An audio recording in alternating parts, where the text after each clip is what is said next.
Le Forum économique mondial de retour en Afrique du Sud 2 ans après. Plus de 1000 personnes ont pris part à ce rendez-vous dans un pays en quête d'investissement. Cyril Ramaphosa est venu au pouvoir après avoir promis de rétablir la confiance des investisseurs et de lutter contre la corruption en sortant l'économie de la récession.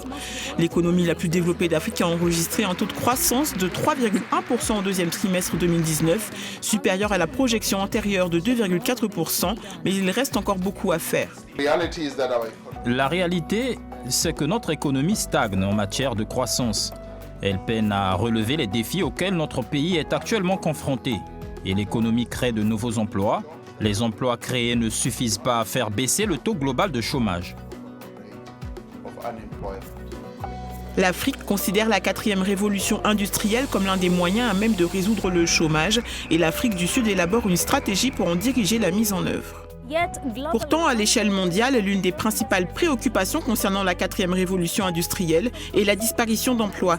Mais d'après les conversations tenues par les parties prenantes ici au Cap, elles sont fermement convaincues que la nouvelle ère créera de nouvelles opportunités, comme l'ère de l'information a créé des emplois inimaginables il y a 20 ans. En tant qu'Afrique, qu'est-ce que nous voulons identifier? Nous avons eu beaucoup de pays, le Kenya, le Rwanda. Nous déployons des services de santé en utilisant des drones. Qui produit ces drones? Qui les programme? Et c'est dans cette optique que nous disons que nous devons aller de l'avant en tant qu'Afrique. Quelle est la force du Kenya? La Zambie a-t-elle une force que l'Afrique du Sud n'a pas? Nous devons travailler ensemble. Concernant les préoccupations liées à l'exclusion des jeunes moins exposés et à faible revenu, voici ce que la ministre propose. Les compétences sont la meilleure façon de procéder. Nous devons fournir des compétences numériques à ceux qui n'en ont pas. Nous devons nous assurer d'investir dans les différentes ressources dont nous aurons besoin. Mais le plus important est d'identifier ce qui doit être le créneau de l'Afrique dans la 4e révolution industrielle. La question de l'inégalité s'est aussi posée concernant les perspectives de croissance du commerce transfrontalier à travers le continent. Les discussions sur l'accord de libre-échange continental pour l'Afrique ont été accueillies avec enthousiasme par les acteurs locaux et internationaux. Comment éviter que les monopoles existants ne finissent par dominer le marché panafricain au bout du compte? Mais je pense qu'avec la bonne approche, l'approche politique, on peut éviter ça. On peut réellement éviter ça. Et créer de nouvelles opportunités pour que de nouvelles entreprises entrent dans l'économie africaine. Et que signifient les défis actuels de la cohésion sociale pour les investisseurs déjà établis et pour ceux qui découvrent l'Afrique subsaharienne? Tout ce qui touche nos employés nous inquiète. Je crois maintenant que les restructurations en cours au sein du gouvernement sont très encourageantes. Il y a beaucoup de problèmes dans ce pays qu'il faut régler. Cela nous affecte, mais je crois toujours que l'Afrique du Sud est la meilleure base de production que nous ayons dans le groupe. Alors j'adore être ici. La plupart des investisseurs outillés investissent en fait pendant les périodes jugées peu propices.